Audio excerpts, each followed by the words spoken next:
So you're probably all expecting an 18-minute sales pitch as to why you should go vegan. But I'm more interested in why people don't. Because once you get animal products out of your life, they seem so destructive that the people who continue to use them now appear to be in the grip of some kind of delusion that you can no longer relate to. It's like when you click onto one of those dreadful daytime TV chat shows, you know, and you see this dysfunctional relationship being examined on stage, and the wronged party is sitting there weeping into her handkerchief, in this case a woman, saying, well, you know, it's my fiance, he cheats on me and steals my kids' lunch money to go gambling with, and he drinks all day and calls me unattractive. And when eventually she's asked the obvious question, why do you stay with this? This sounds like a horrible relationship. It's always the same, isn't it? It's always, because I love him. And that's what meat eaters are like with bacon.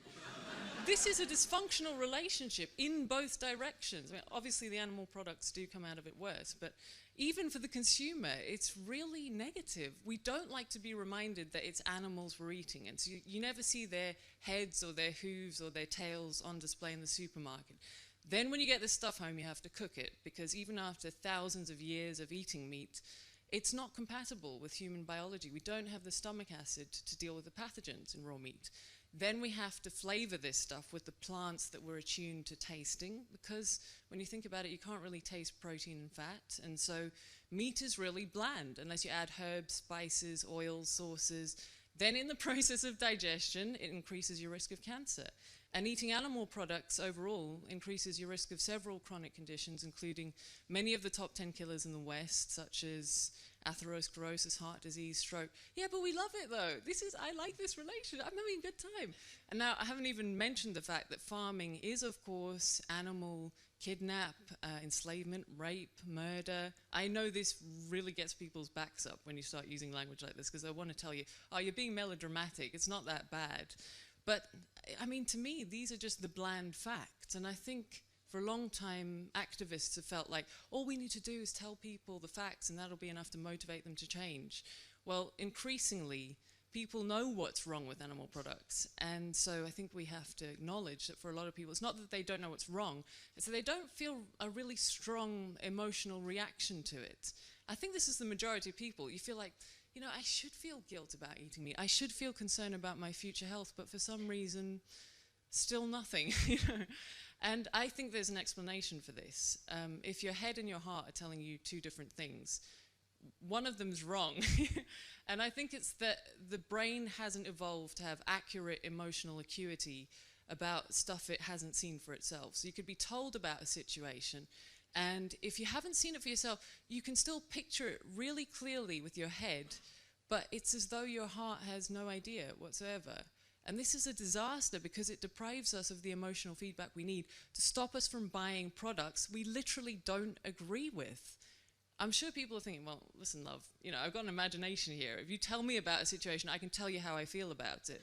And I am effectively saying not very accurately, because you know that phrase, if abattoirs had glass walls, we'd all be vegetarian.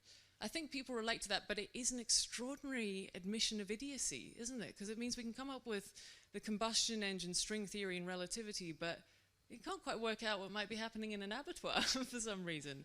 And I think you can't quite work it out emotionally. Something changes when you see it. And I presume this is because when we were evolving on the savannas and in the jungle, your emotional world would only need to extend as far as those animals and people that you interacted with yourself. And, you know, you wouldn't need to know why predators were going to attack you and get into their headspace and deal with their baggage or anything. You just need to know what they were going to do intellectually. You wouldn't need to empathize with your future self either and think, where am I going to be in 5 years' time? Because the process of getting older in the past wasn't about forward planning until agriculture. It was very much about surviving the moment and doing the right thing now. And if other people were eating food, that was your cue to do the same, because you never knew when food was going to be around again. So what we've got now is this very myopic perspective that is really tightly focused on the here and now. And it doesn't work with modernity, because the modern world is like a complex web of transactions based on products that are manufactured elsewhere where you can't see them. We all think we got this future ahead of us, but we're like rubbish at cultivating it. We get caught up in destructive behavior and addiction, and it's because in navigating this new landscape that has these two new dimensions that aren't here and aren't now, they're over there and over then, the web of acuity just falls woefully short. And a lot of what we do, I don't think we can see or feel. So you sit down to a steak and chips, and if you're not thinking about going vegan, then it's ambivalence that you feel. Now, a psychopath's problem is that they don't feel empathy. And I think our modern day problem is that culture deliberately prevents us from feeling the empathy we naturally do towards animals. I mean, you love your pets. When you go to see animals on a farm, we think they're cute. This is not an arbitrary instinct. No instinct is there for no reason. This is because, you know, we've evolved not to eat animals, and if you eat them, it turns out that meat's not that great for us. But culture provides us with this product that doesn't look like an animal. It's sanitized and shaped and flavored, and this completely belies the bloody murder from whence it came. Because if you were in the abattoir yourself, wielding the knife, of course it is empathy you'd feel then. That's what we've evolved to feel. A lot of us couldn't kill an animal at all, but for those who could, you'd still want it to be over as quick and painlessly as possible for the creature, because, you know, if you were ambivalent, like, oh no, I'm cool with that, doesn't bother me, society would recognize you as a psychopath and say you need professional help. But that same society has us all inflicting these violent acts of indifference on these creatures who we know intellectually suffer terribly from the moment they're torn away from their mothers until the moment they have their throats cut open or whatever fate befalls them. And we know this is going on. So I think what we have to do is recognize that society is trying to hijack our conscience, make us behave in a way that goes against our human nature, and monetize the destruction of our health. If you don't recognize this feeling of ambivalence is superimposed upon you and reclaim sovereignty of your own sense of right and wrong, then industry farms you as cynically as it does the pig, the cow, and the sheep. And it does it because it doesn't think we're very clever. What is the argument for eating animal products? And it better be a good one, because, you know, all the cultures that eat fewer generally are healthier. Meat made the brain grow big. Meat made us human. So they're bringing out the big guns here. You can be vegan if you want, but you're going to be less human. Now, I do hope this is an evil conspiracy, because this theory is so flawed. The point at which we switched over to eating meat, we weren't like the chimpanzee, able to catch and kill animals with our bare hands and teeth, and able to digest raw meat safely. We obviously hadn't evolved these physical traits over a long period of time adapting to this behavior anatomically, because if we wanted to do it, we actually had to devise tools more complex than anything that had ever been seen before in the animal kingdom. We also had to come up with fire, because if we can't deal with raw meat now, we certainly couldn't then. And we had to have the intelligence to know that if you put meat in the fire, it's going to make it safe to eat. So it's sort of a basic version of germ theory. Can you imagine how smart a human you'd have to be now to originate all this if culture hadn't taught you it? I think you'd have to be a smarter than average modern human. So this is an extraordinary level of intelligence you'd have to start eating meat. It's not something that could have come from thousands of years of eating meat. We needed this if we were going to start at all. So there's a timeline problem with this intelligence theory that we got it from meat.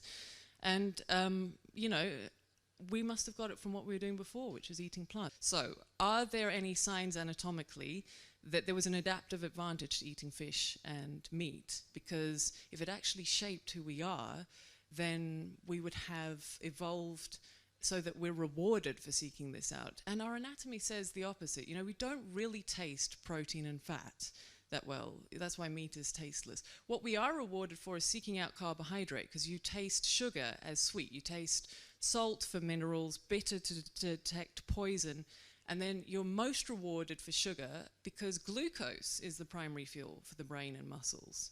And so this idea that meat's a superior source of fuel is a bit ridiculous, because first the body has to convert protein and fat into something it can use, which is carbohydrate. I mean, from an observational point of view, this is a bit of a silly theory anyway, because a lot of animals eat fish and meat. It hasn't worked for them, has it? I mean, where are the bears in all this? Not on University Challenge. No, if we are uniquely intelligent, we're probably doing something different to all the other animals. And this is where the amazing work of Tony Wright comes in, and his theory on how the human brain came to be suggests that about 2 million years ago we were in the tropical rainforests and we had access to fruit all year round, and we're eating more fruit by weight than any other creature on the planet. Now I know that sounds unlikely because there are a lot of big things walking around, but they tend towards the dense cellulose and the grass and the green leaves and all that. The hormones in plants trigger hormonal switches on our DNA and cause it to be read differently. And so this might account for why we change so dramatically during this period of time. We see the brain tripling in size. We see the appearance of the modern neocortex, which is the executive layer of the human brain that defines how we perceive reality and makes us human. So what happened when we stopped just eating fruit and moved on to the tubers and the meat and all that? And by the way, I would suggest that since meat and potatoes or whatever, tubers at the time, are more difficult to gather, more difficult to make edible, you have to cook them, and and sort of less appetizing.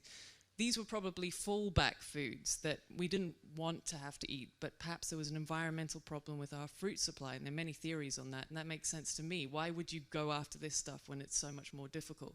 And at this time, it looks from the fossil record like the brain stopped expanding. Now, the fossil record is patchy, but what we do know is it's been shrinking dramatically for a very long time and not slowly. We've lost a tennis ball's worth of brain in the past 30,000 years. It's a golf ball's worth in the past 20,000. You never hear about this, do you? What Tony Wright says is happening is that when you don't get the fuel you need, and this is massively expensive, the brain's going to steward the resources it does have to those areas that are absolutely crucial to your survival. So the primitive instincts of fear and control. It's going to have to sacrifice the stuff that's not essential, so things like empathy, creativity, self-awareness.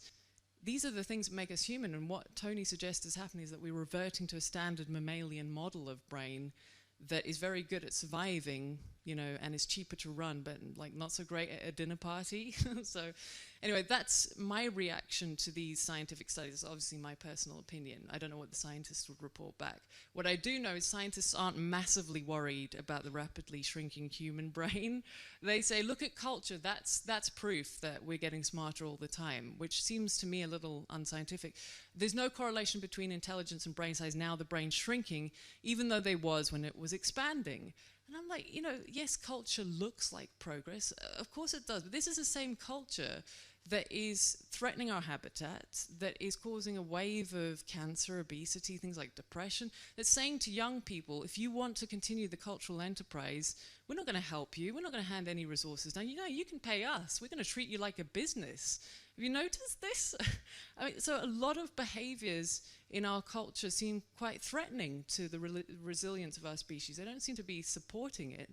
This might not be the progress we think it is. I mean, I personally even think art might not be the progress we think it looks like. That could be the point where pictures in our mind were becoming evanescent and we were trying to externalize them because they were disappearing. Who knows? I find this a fascinating area of study because if we have a problem with our perception, it underwrites everything we do and dictates where we can go as a species. Tony Wright is making amazing strides in this area and has a lot of support from scientists, some of whom are evangelical about it. But I hope awareness of what he's doing just grows exponentially, because it does feel at the moment like, you know, the future of humanity is hanging by a thread from this one bloke in the Midlands. So fingers crossed. What do we do in the meantime? Well, a high carbohydrate, low protein, low fat, whole foods, vegan diet seems a good approximation of what was beneficial for brain health historically. This is also the diet advocated by a lot of doctors like John McDougall, Neil Barnard, Michael Greger, Dean Ornish, the Esselsteins, T. Colin Campbell, as just useful for human health. It seems like the natural diet that therefore brings about the conditions of good health in the body. But aside from that, just being vegan is so useful in terms of society, because when you exercise that muscle of empathy towards a voiceless group, animals, it means that every time you sit down to eat a meal, you're forcing yourself to look beyond your own selfish wants out to the bigger picture. And as the wider world emerges to you, you can see that it's something worth your attention and something connected to what you do, because I think we forget that when we criticize politics and culture and education. These things are weather vanes for what we say is permissible and who we are. So I think it's waking up to this bigger picture that's going to change society, you know, when we realize it's what we do. And so the vegan revolution is a cultural revolution. It's not something we are going to leave up to politicians, educators, and scientists. This is a battle we can fight and win in our own homes with our own knives and forks. Thank you.